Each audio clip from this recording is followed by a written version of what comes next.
नमस्कार, knockingnewz.com में आपका स्वागत है। मैं हूं ब्रिजेश वशिष्ठ। तरह तरह की तस्वीरें रोज आ रही हैं। आज कुत्ते ने काट लिया, इस महिला को कुत्ते ने काट लिया। आरडब्ल्यूए के जितने ग्रुप में भरे हुए हैं, कुत्तों को निकालो, कुत्तों को मारते हैं, पीटते हैं, तमाम तरह की बातें हो रही हैं। इनको यहाँ से हटा लो, जिनको ज्यादा तकलीफ है अपने घर में पाल लें, ये सब चल रहा है। दिक्कत ये है कि हमको खुद नहीं पता कि ये जो कुत्तों के काटने की समस्या है, इससे छुटकारा कैसे मिलेगा। रेबीज को लेकर भी इस देश में बड़ा सारा डर फैला हुआ है। हमको ये लगता है कि बस कुत्ते ने काटा और रेबीज हुआ। 54 लोगों को पिछले साल 2024 में पूरे साल में 54 लोगों की मौत हुई है रेबीज से। और रेबीज एक लाइलाज बीमारी है, अगर हो गई तो फिर बचना नामुमकिन माना जाता है। और 2025 में एक आदमी के संसद में आंकड़े दिए गए हैं, 100 करोड़ रुपए वैक्सीनेशन पे खर्च हो रहा है। किस लिए हो रहा है? हमारे पैनिक के कारण। तो क्या हम कुत्तों से कटवा लें? नहीं, कटवाने की जरूरत नहीं है, लेकिन कुत्तों से बचे कैसे, ये भी बहुत इंपॉर्टेंट है। और कुत्ता अगर काट लेता है तो हम कितने परेशान हो, कितने ना हो, और उसको हैंडल कैसे करें, ये भी एक बड़ा मसला है। क्योंकि अगर आपको डरा तो रोज देंगे, आप व्हाट्सएप यूनिवर्सिटी में आएगा, देखो जी कुत्तों ने काट लिया, एक महिला को काटते हुए आ जाएगा, किसी बच्चे पे हमला करते हुए, कहीं एक विजुअल, कश्मीर से कन्याकुमारी तक करोड़ों कुत्ते हैं, करोड़ों। उस करोड़ों की आबादी में से करीब 10 करोड़ 15 करोड़ कुत्तों की आबादी का आंकड़ा है, कहीं पे 30 करोड़ का आंकड़ा है। उसमें से कोई एक केस कहीं का हो जाता है, उसको लेके हम डरने लग जाते हैं। तो क्या डरने की जरूरत है? क्या वो वाकई इतने खतरनाक हैं? क्या उस डरने से हम बच सकते हैं? अगर काट लिया तो क्या हमको रेबीज हो जाएगा? अगर काट ही लिया है तो हमें क्या करना है? कैसे पहचाने कौन सा जानवर रेबीज का बीमार है? तो ये काम होगा तब जब हम एक्सपर्ट से बात करेंगे।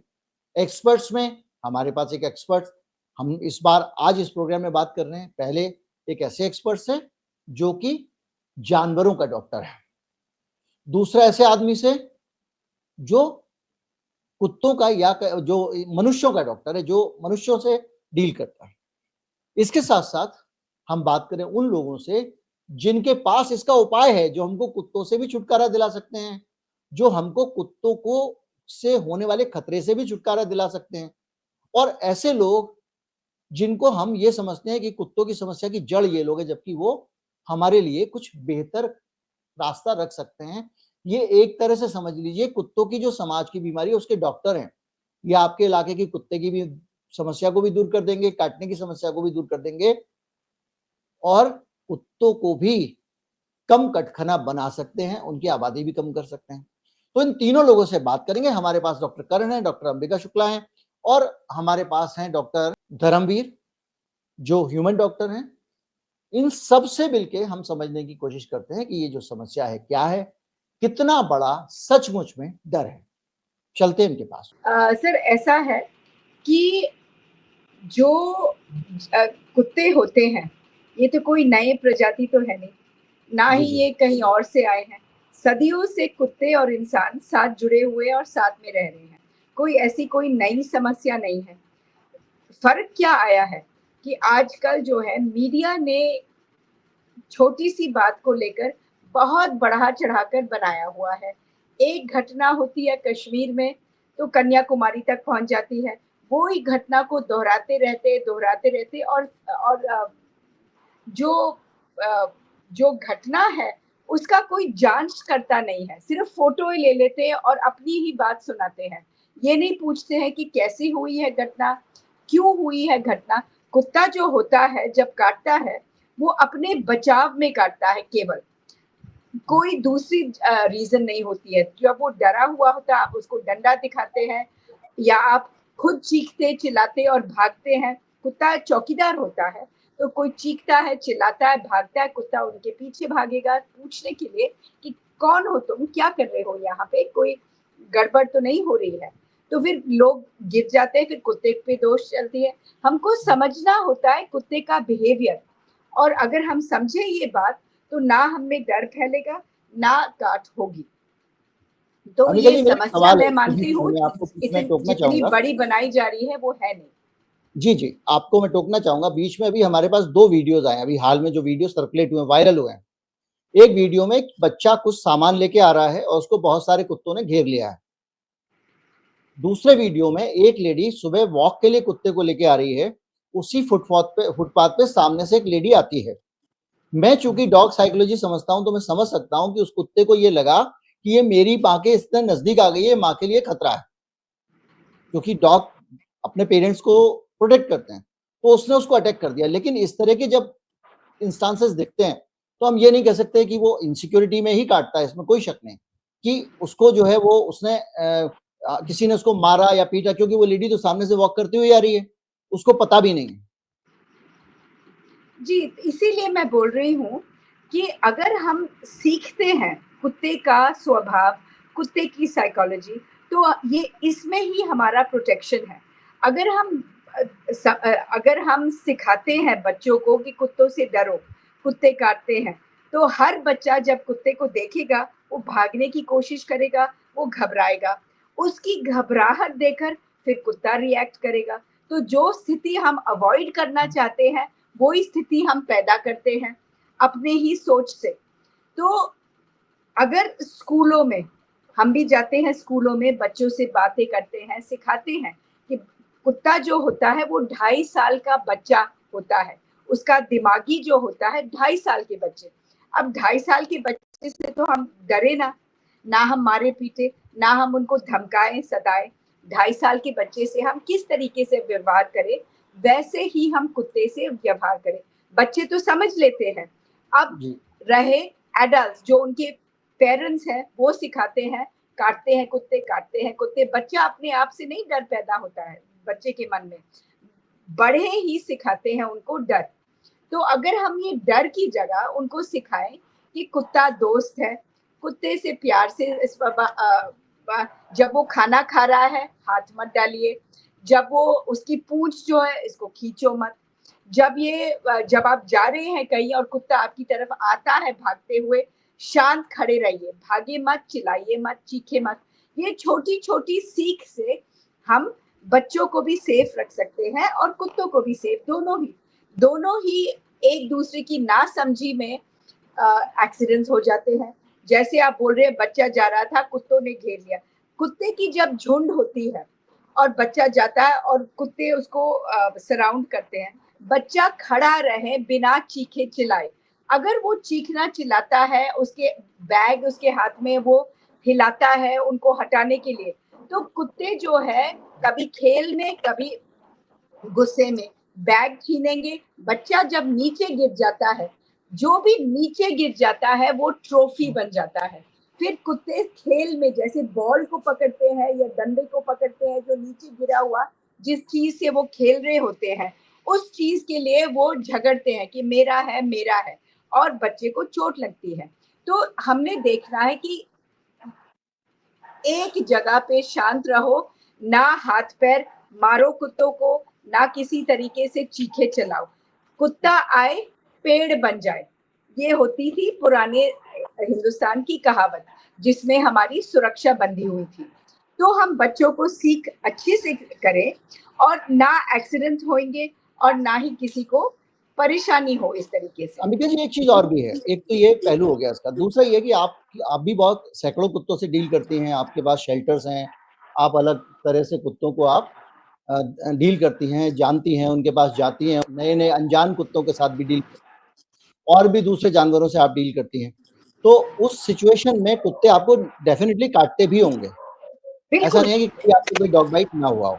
बिल्कुल, मेरे पूरे हाथ पैर देखो तो पूरे बाइट बाइट से निशान है। मगर जब इसलिए क्यों?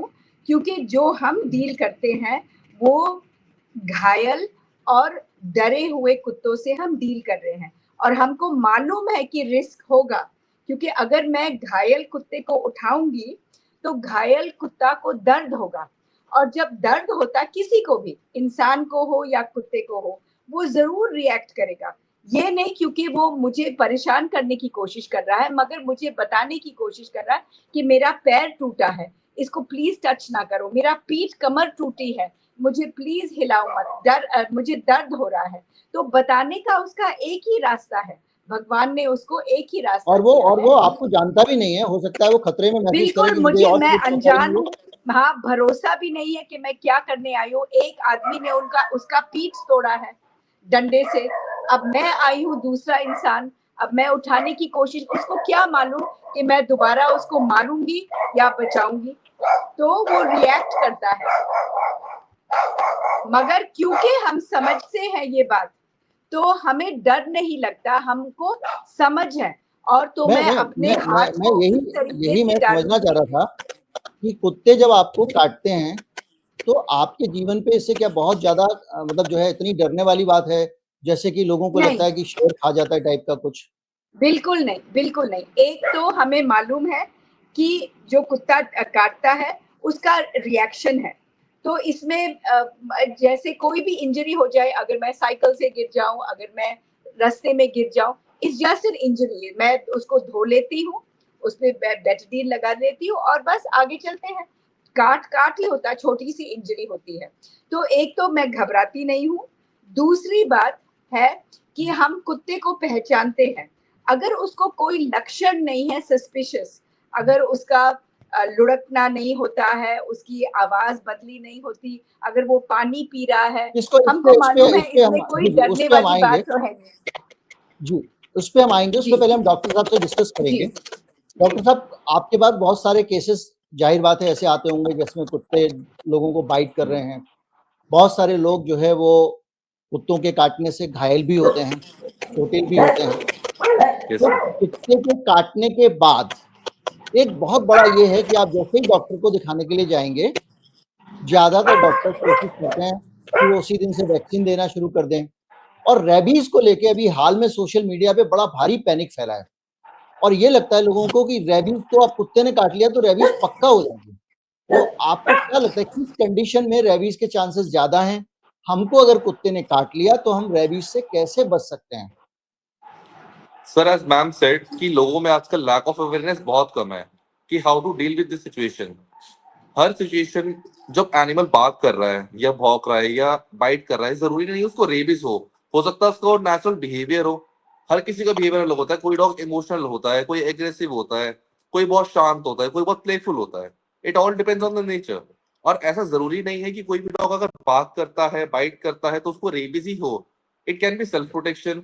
इट कैन बी कि हो सकता है कि उसको कोई पास्ट लाइफ में ऐसा ट्रॉमा मिला हो या रिसेंट डेज में कोई ऐसा ट्रॉमा मिला हो, किसी ने उसमें स्टोन पेल्टिंग करी हो, किसी ने उसको स्टिक से हिट किया हो, जिससे वो अपने सेल्फ प्रोटेक्शन की वजह से बात करना स्टार्ट कर दी।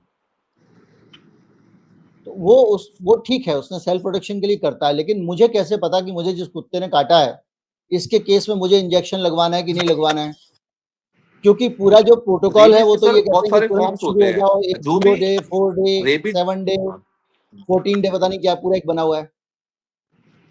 रेबीज का सर जब भी डॉग काटेगा ऐसा नेसेसरी नहीं है कि आपको रेबीज होगा ही होगा।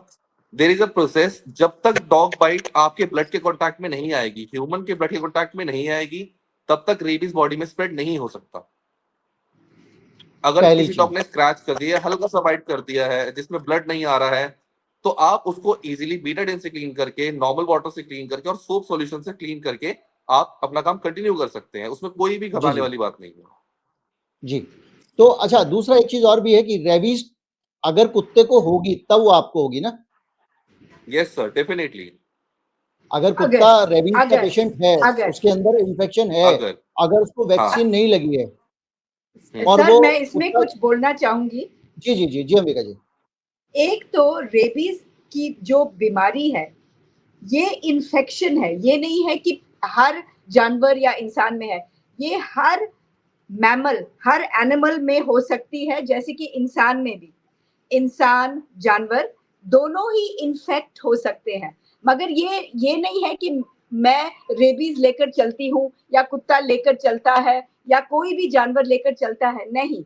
जब तक उस कुत्ते को या उस इंसान को किसी ने काटा नहीं है, जब जी, तक उसका खून नहीं आया है और वो जानवर के पास ये इन्फेक्शन था, तभी ये इन्फेक्शन स्प्रेड करती है। और ये बहुत ही रेयर वायरस है, बहुत रेयर। और ये दूसरी बात है, ये बहुत डेलिकेट वायरस है, ये साबुन से ही मर जाती है।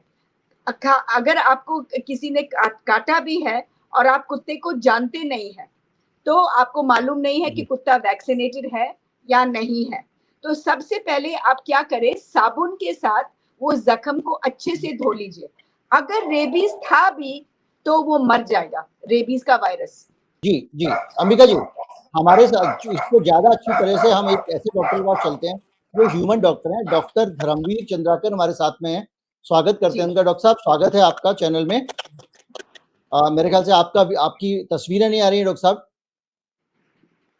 सर अब शायद आ रही है। जी जी जी जी जी जी डॉक्टर धर्मवीर, अभी हम लोग बात कर रहे हैं रेबीज को लेके। अभी जिस बीच में आप आए हैं तो डॉक्टर की अभी ये कह रहे थे कि डॉक्टर रेबीज जो है वो उसको लेके उतना ज्यादा चिंता करने की जरूरत इसलिए नहीं है क्योंकि वो अगर कुत्ता सेफ है, अगर कुत्ते के अंदर रेबीज नहीं है तो फिर आपको वैक्सीन को लेके ज्यादा चिंता करने की जरूरत नहीं होती है, और आप उसको साबुन से अगर धो देंगे, कुछ कर देंगे तो आप काफी हद तक सेफ होते हैं।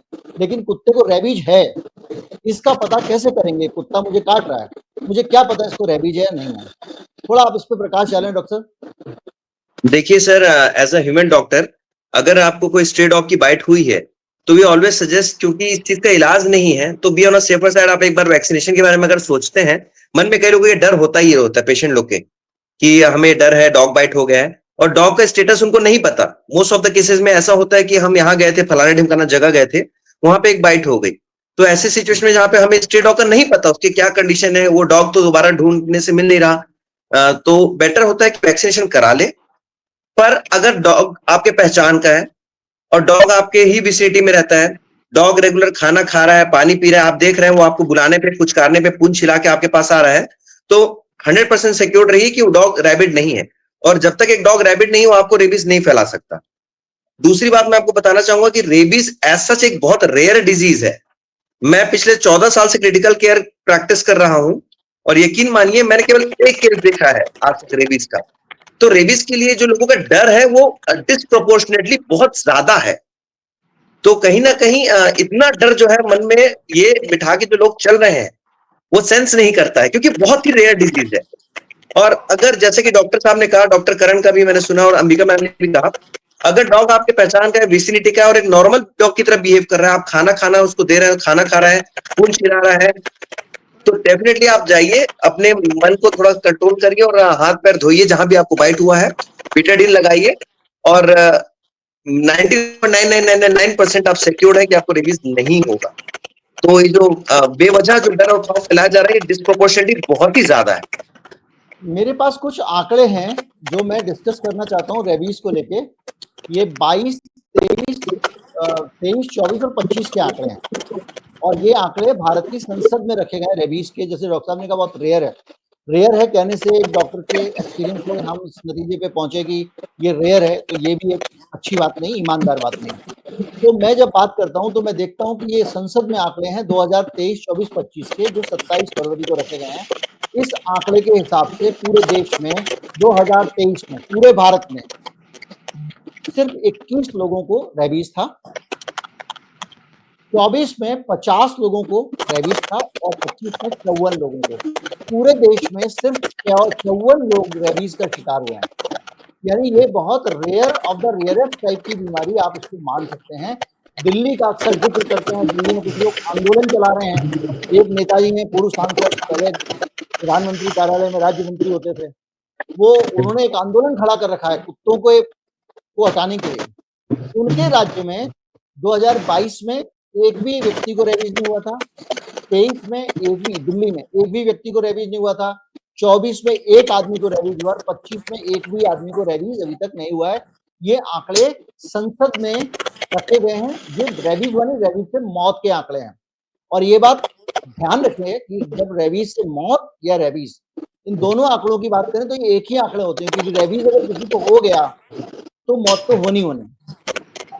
तो अगर हम देखें तो ये आंकड़े हमको बताते हैं कि पूरे दिल्ली जैसे शहर में 2-3 कुल 54 केसेस, अभी 2025 में तो एक ही केस आया, जो किसी जमाने में रेबीज के जब सैकड़ों इंडिया में, हजारों केसेस दिल्ली आते में थे, नहीं सर, जब इंडिया में। दुनिया में भारत दूसरा सबसे बड़ा रेबीज का शिकार देश माना जाता था, तब की बात अलग थी। अभी अगर हम देखें तो अभी हमारा रेबीज का सीन एकदम फर्क हो गया है। तो क्या लगता है आपको डॉक्टर साहब कि इस सिचुएशन में एक सवाल जो जहां पे जाके सारी चर्चा टिक जाती है, चर्चा ये टिकती है कि भैया एक 1 लाख में आदमी नहीं हुआ तो वैसे 1 लाख में नहीं, 150 करोड़ में 54 है, तो वो 1 लाख में भी नहीं है। मतलब 3 करोड़ पे एक आदमी को रेबीज हो रही है, सरकार का जो आंकड़ा है उसके हिसाब से। तो मान लीजिए वो 3 करोड़ में एक आदमी में ही हुआ तो मैं कुत्ते को कैसे पहचानूंगा? जहां तक मैंने पढ़ा, मुझे समझ है कि कुत्ते के जीवन के अंतिम दिन, जब वो अपने जीवन के आखिरी समय में होता है, उस समय में उसके आखिरी 10 दिनों में जब उसके यहाँ से लार में उसके रेबीज का वायरस आ जाता है, मैं डॉक्टर नहीं हूँ, आपसे कंफर्मेशन चाहूंगा, वायरस आ जाता है, उन 10 दिनों में अगर वो किसी को काट रहा है या काटने के बाद में उसको ऐसे सिम्टम्स दिखते हैं, तो हम ये मान लेते हैं कि उससे पहले के 5 दिन होंगे, तब तो उसके अंदर रेबीज है, तो ज्यादा चिंता करने की बात है। और उस चिंता करने की सिचुएशन में भी जो इलाज है वो यही है कि हमारे जो वैक्सीन है, इसके अलावा एंटीबॉडीज जो लगा देते हैं। एंटीबॉडीज इसलिए लगाई जाती है कि 7 दिन तक रेबीज की वैक्सीन धीरे धीरे शरीर में असर दिखाती है। हालांकि रेबीज का वायरस भी बहुत स्लो मूविंग वायरस है, तो उन 7 दिन के बीच में मान लीजिए सीधे ब्लड के कांटेक्ट में आ गया, कुछ इन्फेक्शन ना फैले, तो एंटीबॉडीज भी लगा देते हैं ताकि वो देखते ही गोली मार दें उसको। एंटीबॉडीज भी 2 तरह की आती हैं, एक घोड़े के खून से बनती है, एक आदमी के खून से बनती है। बहरहाल रेबीज के जो केसेस होते हैं उसको लेके डॉक्टर साहब, जो पेशेंट होते हैं उनको लेके हम कैसे पहचाने कि जिस कुत्ते ने काटा है वो कुत्ता हमारे लिए खतरनाक हो सकता था? इसके लिए क्या एडवाइस है, ये बता दें आप। देखिए, कुत्ता जो रेबीज का होगा वो काफी एग्रेसिव होगा और most of the time multiple bytes की हिस्ट्री देगा। दूसरा केस एक और होता है जिसमें कुत्ते जो होते हैं, जो रेबिड होते हैं, मतलब कई लोगों को काट चुका होगा वो। हाँ जी हाँ, ऑन एन ऐसा, मतलब किसी गाय को काटा, किसी बकरी को काटा, मतलब मल्टीपल बाइट हो सकते हैं इंसानों पे और जानवरों पे। दूसरे टाइप का जो रेबीज होता है उसमें जो डॉग्स होते हैं वो माइल्ड हो जाते हैं, एकदम शांत, एक कोने में पड़े रहेंगे, हार्मलेस की तरह। तो रेबीज में आपको प्रिडोमिनेटली ये 2 टाइप के सिम्टम्स आपको ज्यादा मिलेंगे, पर एग्रेसिव जो इंस्टेंस है वो ज्यादा देखने को मिलता है। और एक रेबिड डॉग जो है मल्टीपल लोगों का काट चुका है, एग्रेसिव है और पिछले कुछ दिनों से वियर्ड बिहेव कर रहा है। मान लीजिए खाना नहीं खा रहा है, पानी नहीं पी रहा है और हर जाते हुए राहगीरों को वो एग्रेसिव हो रहा है, तो आप उस डॉग को संदेह में ला सकते हैं कि वो रेबिड हो। पर मैं इसमें एक ऐड करना चाहूंगा, कई डॉग्स नेचुरली बहुत एग्रेसिव हो जाते हैं जब उनका टेस्टोस्टेरोन लेवल हाई रहता है, स्पेशली ड्यूरिंग मीटिंग सीजन, तो हम लोग के लिए ये बड़ा मुश्किल होता है। तो मैं एक डॉक्टर ने, साथ साथ मैं एक एक्टिविस्ट भी हूं, तो ऐसे कई केसेस हम देखते हैं। तो ऐसा बेस्ट तरीका होता है कि आप लोकल एनजीओ को इन्वॉल्व करें उस सिचुएशन में। वो डॉग जो भी एग्रेसिव है, जिसने मल्टीपल बाइट्स किए हैं, बेटर रहता है कि हम उसको आइसोलेट कर दें। हम उसको 8 से 10 दिन अपने केज में रखते हैं, हम उसको बराबर मॉनिटर करते हैं, और वो खाना खा रहा है, पानी पी रहा है और सेफ है, तो हम उसको स्टरलाइज करके, वैक्सीनेट करके वापस छोड़ देते हैं। तो ये मतलब ओवरऑल एक कम्युनिटी की रिस्पॉन्सिबिलिटी बनती है कि रियलाइज करे कि कौन सा डॉग एक्चुअल में एग्रेसिव है या नहीं है, और एग्रेसिव है तो लोकल एनजीओ को इन्वॉल्व करें, इससे काफी हेल्प मिलती है। बहुत अच्छी जानकारी, क्योंकि हम जो पेट डॉग हैं उनको तो हम देखते हैं भाई घर में, उसके बिहेवियर को हम मॉनिटर कर सकते हैं, हम जान सकते हैं, लेकिन जो स्ट्रीट डॉग हैं, तो ये बड़ा सवाल उठता है। डॉक्टर सबसे पहले पूछता है वो कुत्ता सड़क का था क्या भैया, तो रोज दिखता है? तो उस पूरी समस्या से अच्छा ये है कि आप उन एनजीओज को इन्वॉल्व कर लें, वो जो आपके दुश्मन समाज के जो लोग, जिनको लोग समझते हैं ये खाना क्यों खिला रहे कुत्तों को, उनकी मदद लें। वो उस कुत्ते को पकड़ के ले जाके पिंजरे में रखेंगे एक जगह पे, 10-12 दिन उसकी देखभाल करेंगे। उसमें कोई दिक्कत होगी, सिम्टम्स होंगे, तो वो आपके काम आने वाले। वो जानवर के साथ में जो आपका रवैया है उस हिसाब से आप देखें तो वो ही व्यक्ति आपके फिर काम आने वाला है। तो ये डॉक्टर साहब ने एक बहुत काम की बात कही। अंबिका जी, आपके पास आता हूं मैं, एक एक्टिविस्ट होने के नाते क्या, किस हद तक हम ये माने। मेरा माइक म्यूट किया है आपने, ओके, मेरा माइक म्यूट हो गया? म्यूट किया है। जी जी, माइक हाँ आप ठीक है? अब हाँ, आपका माइक काम कर रहा है अंबिका जी? हाँ, मैं बोलना मैं ये जानना चाहूंगी चाहता हूँ, एक चीज मैं डिफर करती हूँ डॉक्टर साहब के साथ, कि जब कुत्ता, अगर उसको रेबीज का इन्फेक्शन है, कुत्ता काटता नहीं है उस समय, क्योंकि कुत्ता अपने मोटर फंक्शंस लूज करता है। रेबीज का जो वायरस है, इट अटैक्स द ब्रेन। अब जब ब्रेन में मोटर फंक्शन अफेक्ट होते हैं, सबसे पहले कुत्ते की चाल बदलती है, वो लुढ़कता है, वो ठीक से चल नहीं पाता है। दूसरा, लाभ उसका जो है टपकता है, क्योंकि उसकी जीभ काम नहीं करती, वो स्वॉलो नहीं कर पाता, वो निगल नहीं पाता है कुछ भी चीज, तो लाभ इसीलिए उसकी यहाँ पे रहती है।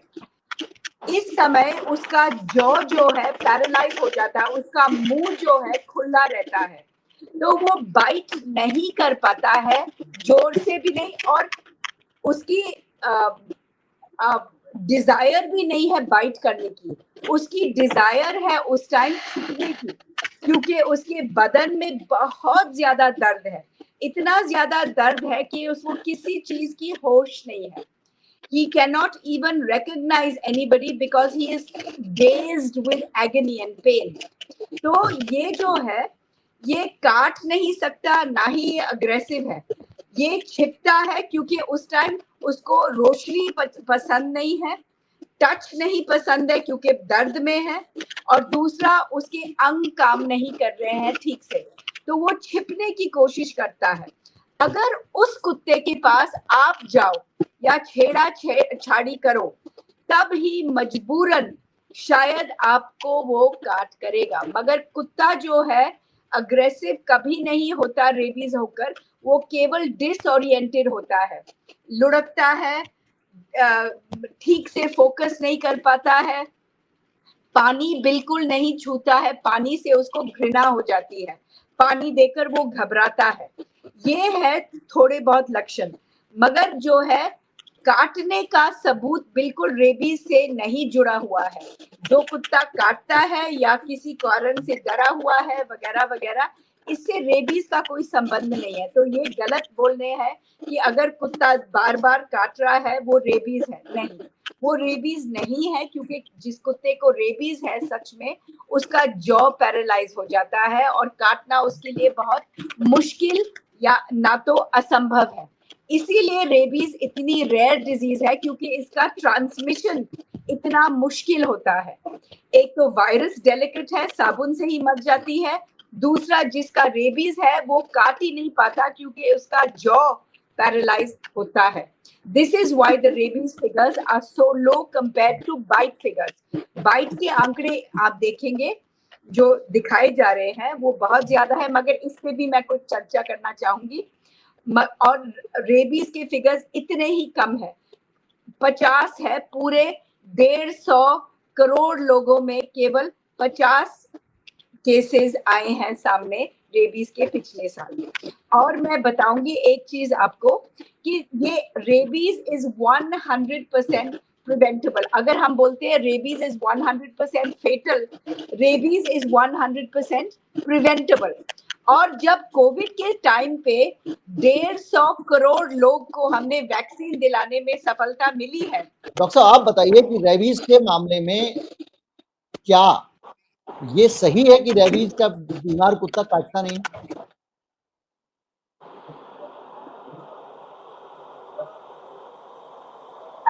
आप सुन पा रहे हैं डॉक्टर करण?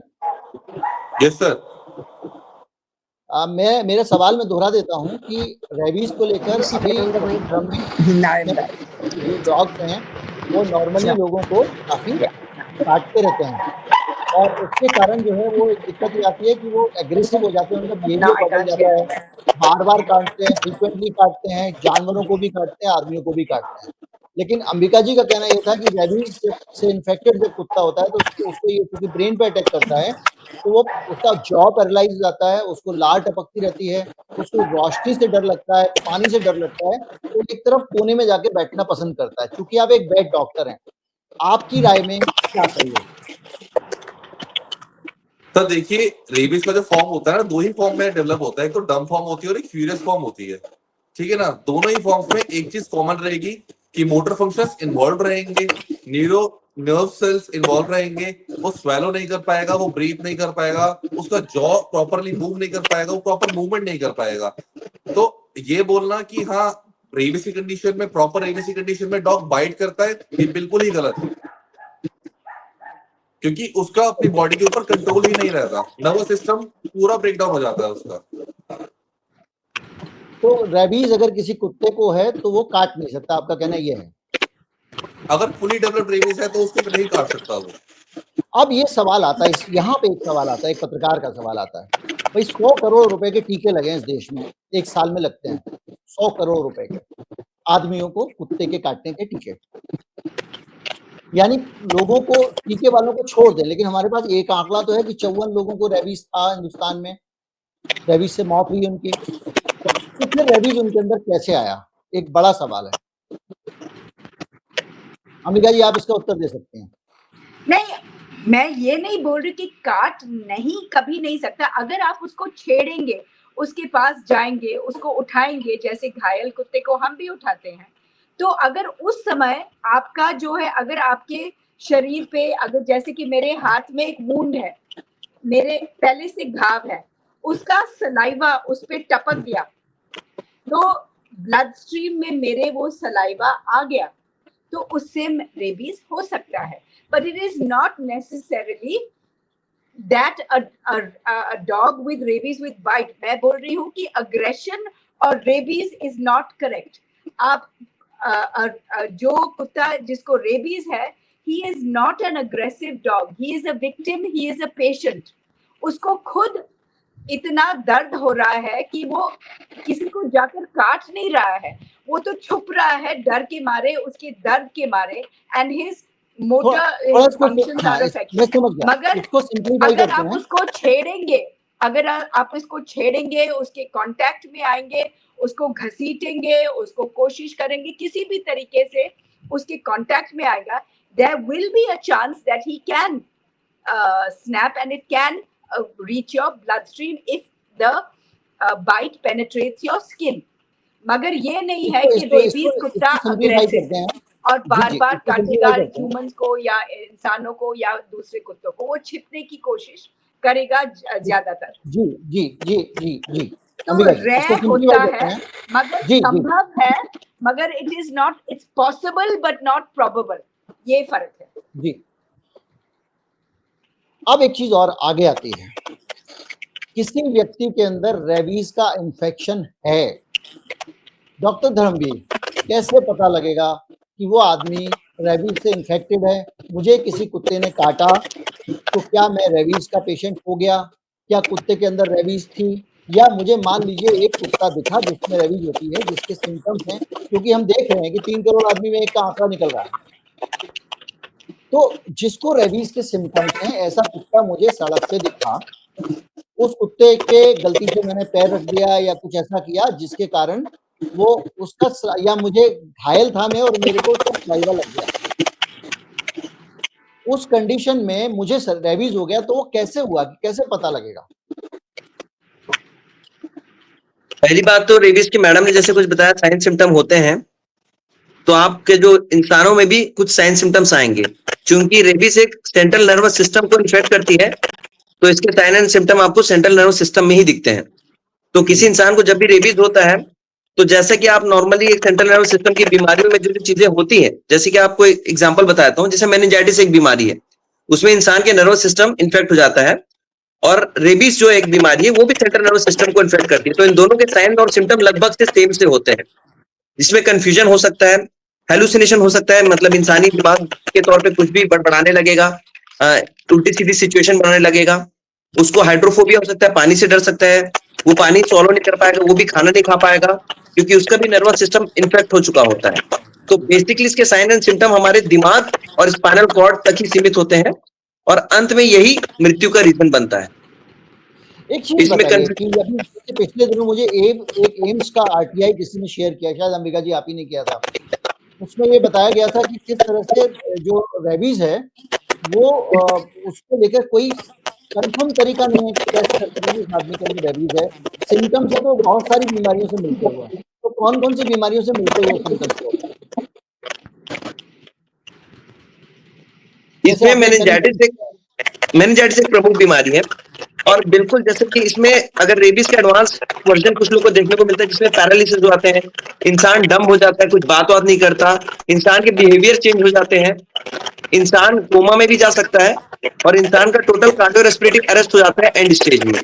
तो कॉज ऑफ डेथ ये होते हैं बेसिकली। तो क्या हम ये कंफर्म नहीं कर सकते कि जो डेथ हुई है वो भी रेबीज से हुई है? यानी 54 मौतों की जो कंफर्म कर सकते हैं, कंफर्म कर सकते हैं। एक चीज होती है जिसको हम कहते हैं हमारे टर्म में नेगरी बॉडीज। तो जब मान लीजिए ये, लेकिन जो होता है डायग्नोसिस ये पोस्ट डेथ हो सकता है, पोस्टमार्टम में हो सकता है। जब आप बॉडी जब डेड हो जाए तो उनके सेंट्रल नर्वस सिस्टम के कुछ है, आपने मुझे म्यूट कर, हाँ हाँ, तो जब पोस्टमार्टम में आप इसको डेफिनेटली डायग्नोस कर सकते हैं नेगरी बॉडीज को, ब्रेन के सैंपल लेके। जी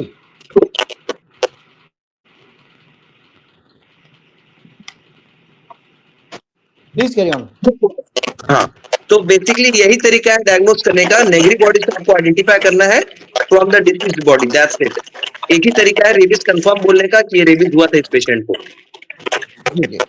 तो अभी अभी हमने जितना डिस्कशन हुआ, सारे लोगों से बात की, सारे विद्वानों ने बात की, और उसके बाद में हम ये नतीजे पे पहुंच रहे हैं कहीं ना कहीं कि हमारा जो ओवरऑल, अब मेरे ख्याल से आवाज का डिस्टर्बेंस थोड़ा कम हो गया, मैं बार-बार ये गलत ट्राई कर रहा हूं।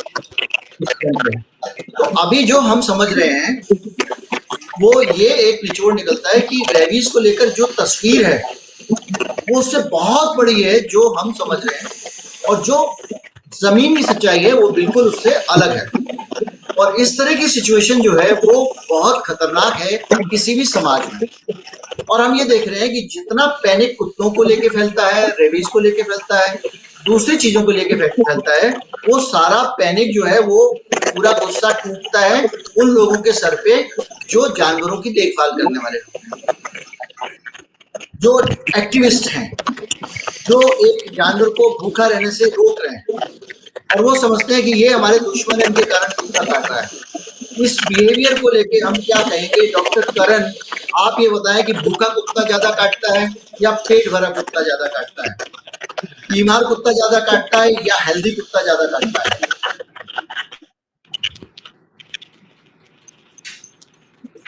सर ये हम जस्टिफाई नहीं कर सकते कि भूखा कुत्ता काटेगा या जिसका पेट भरा होगा उसका वो वाला डॉग काटेगा।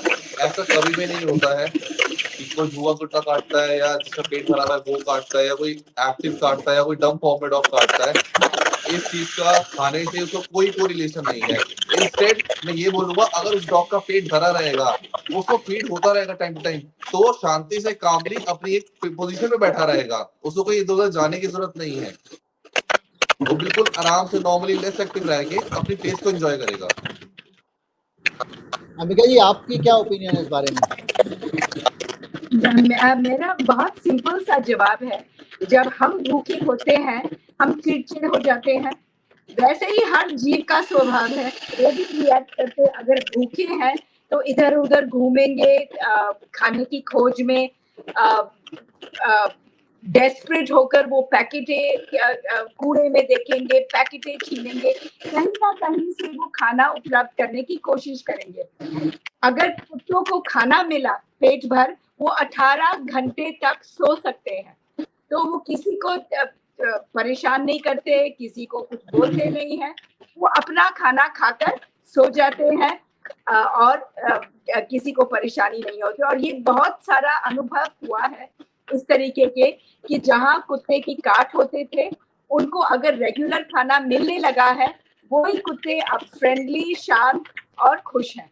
सो हमारी ही सेफ्टी बंधी हुई है उनकी सेफ्टी में। तो अगर हम एक इस समस्या का हल और निकाला गया कि जानवरों को एबीसी कर दिया जाए, यानी उनकी नसबंदी कर दी जाए, तो इससे उनकी आबादी धीरे धीरे कम हो जाएगी।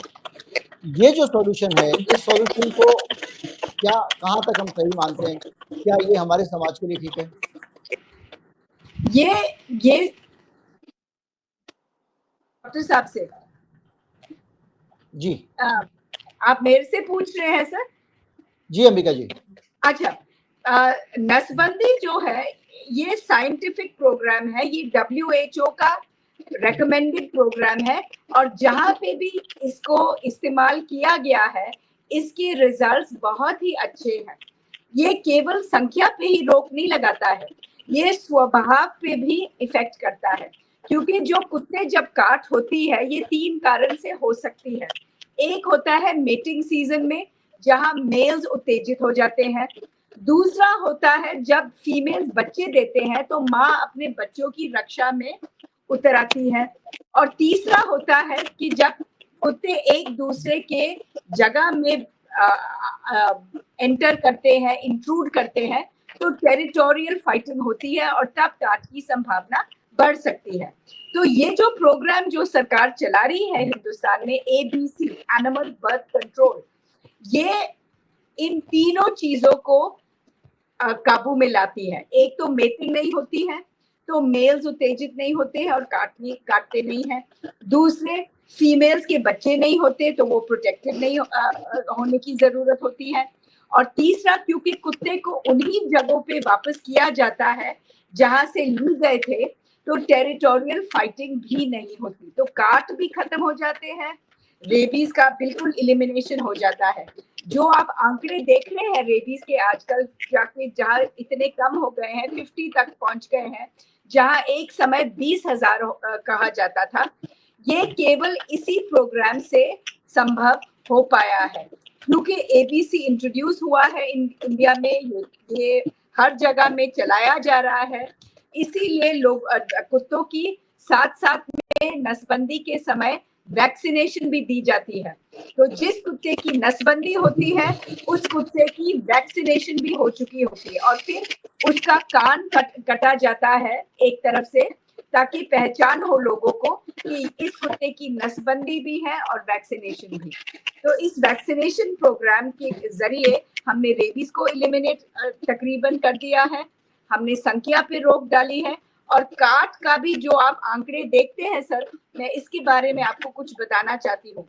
ये जो आंकड़े हैं, कुछ तो बिल्कुल ही गलत बोले जाते हैं, अपने मन से ही बनाकर बोल देते हैं, मगर जो ऑफिशियल फिगर्स हैं वो भी 5 गुना ज्यादा दिखाई जाते हैं। क्यों, कैसे, क्या है? एम्स से हमने सवाल जवाब का RTI में रिप्लाई लिया है, और एम्स ने बताया कि जो वैक्सीन वायल होते हैं, रेबीज के वैक्सीन वायल होते हैं, उसकी गिनती की जाती है और उसी को दिखाया जाता है एज बाइट फिगर, मगर एक बाइट में 5 वायल इस्तेमाल होते हैं।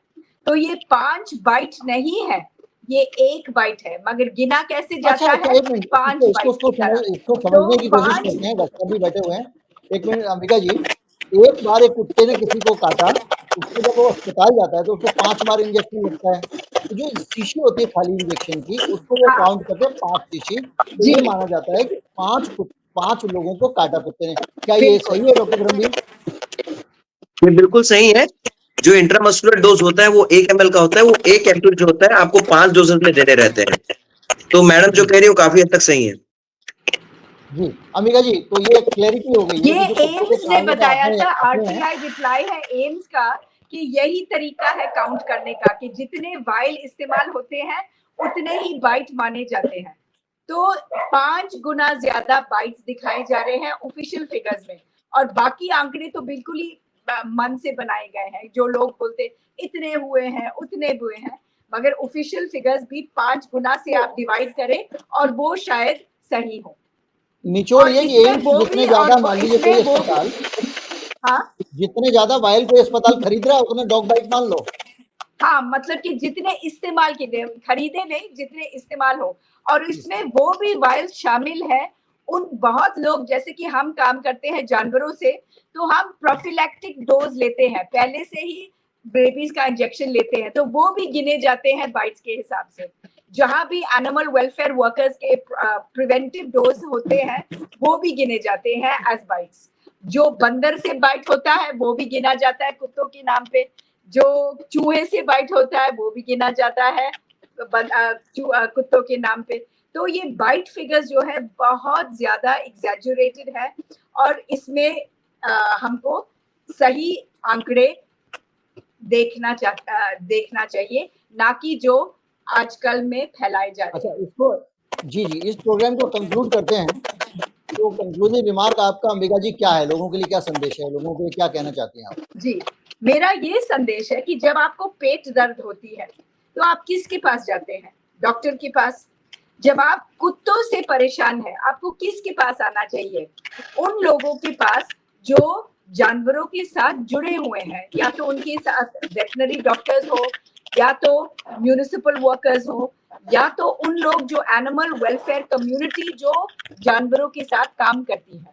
मगर आजकल जो हम देख रहे हैं, किन लोगों से पूछा जा रहा है सोल्यूशन? कोई छोटे मोटे पॉलिटिशियन टाइप जो अपना करियर आगे करने की कोशिश कर रहे हैं, वोट जीतने की कोशिश कर रहे हैं, कोई और जो जिनको कोई संबंध नहीं है कुत्तों से, ना वो जानते हैं इनके बारे में, ना वो पहचानते हैं और ना वो सोल्यूशन दे सकते हैं। मैं बोलती हूँ कि जो ये एबीसी प्रोग्राम का हिस्सा है, वो है फीडर्स, जो लोग कुत्तों को खाना खिलाते हैं, वो ही कुत्तों को नसबंदी करा सकते हैं, वो ही कुत्तों की को टीकाकरण करा सकते हैं। अगर हम उन लोगों के साथ जुड़े, हमारे पास सोल्यूशन खुद ब खुद आ जाएगा। मोबाइल क्लिनिक्स लो, फीडर्स को बोलो कि हम आपके एरिया में आ रहे हैं, सारे कुत्ते इकट्ठा करें। जब हम ये करते हैं, 150 कुत्ते 2 घंटे में हम वैक्सीनेट करने में सफल होते हैं। क्यों? क्योंकि ना भागना पड़ता है, ना पकड़ना पड़ता है, ना कुछ। फीडर्स गोदी में उठाकर कुत्तों के इंजेक्शंस करवाते हैं। तो अगर हम इन लोगों से जुड़े तो हमारा प्रॉब्लम बिल्कुल ही सॉल्व हो सकता है। हम 100% वैक्सीनेशन पे आ सकते हैं। डॉक्टर करण, आपका क्या संदेश है? डॉक्टर करण, आप सुन पा रहे हैं? डॉक्टर धर्मवीर, आप क्या कहना चाहते हैं कि किस तरह से इस समस्या को हल किया जा सकता है? लोगों की क्या भूमिका हो सकती है? Yes sir. जी,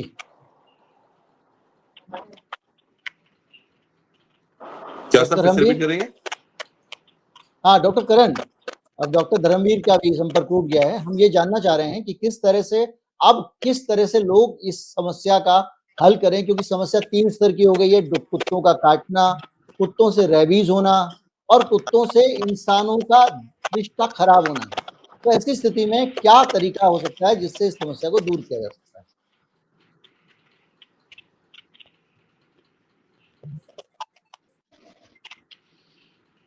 मेरे ख्याल से कुछ तकनीकी प्रॉब्लम है, कनेक्शन की प्रॉब्लम है। डॉक्टर करण भी नहीं सुन पा रहे हैं, डॉक्टर धर्मवीर भी नहीं सुन पा रहे हैं, लेकिन हम काफी हद तक इस पूरे मामले को समझ गए हैं। और इस मामले को अगर हम देखें तो ये इस लेवल पे मामला, डॉक्टर धर्मवीर जुड़ गए हैं, उनका कंक्लूसिव रिमार्क सुन लेते हैं। डॉक्टर धर्मवीर, क्या कहना चाहते हैं आप? क्या होना चाहिए?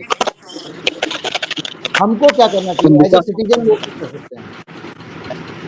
देखिए, हमने इंडिया से पोलियो को हटाया है, हम लोग ने बहुत बढ़िया काम किया है। मुझे पूरा भरोसा है, जैसे अंबिका मैम ने कहा, कि अगर हम रेबीज के बारे में ऐसे ही कलेक्टिव कम्युनिटी प्रोग्राम्स रन करें, कोई बड़ा टास्क नहीं है कि रेबीज को हम 100% एलिमिनेट कर सकते हैं। और साइड बाय साइड जो एक्टिव फीडर्स हैं, जो लोकल एनजीओ में वर्कर्स हैं, उनको सपोर्ट करें, उनको अपना दुश्मन ना माने।